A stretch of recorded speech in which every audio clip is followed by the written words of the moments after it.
የአራስ ህጻናት የእትብት ኢንፌክሽን በምን ምክንያት ሊከሰት ይችላል? ተጋላጭ የሆኑት ህጻናት የትኞቹ ናቸው? እንዴት ናችሁ? ዶክተር ማህሌት ጌትነት ነኝ፣ የህጻናት ስፔሻሊስት ሐኪም ከማዳን የህጻናት ልዩ ክሊኒክ።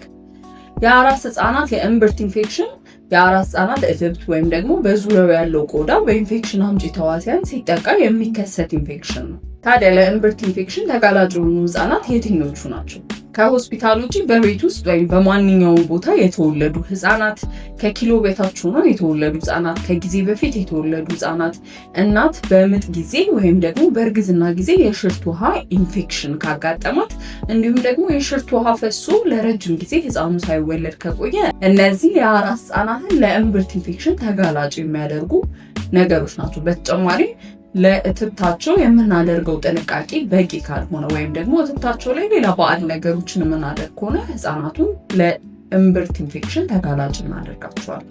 በቀጣይ ቪዲዮ የእምብርት ኢንፌክሽን ምልክቶች ምን ምንድን ናቸው፣ የእምብርት ኢንፌክሽን ሲኖርስ ተያይዘው የሚመጡ ጉዳቶች ምንድን ናቸው የሚለውን እነግራችኋለሁ።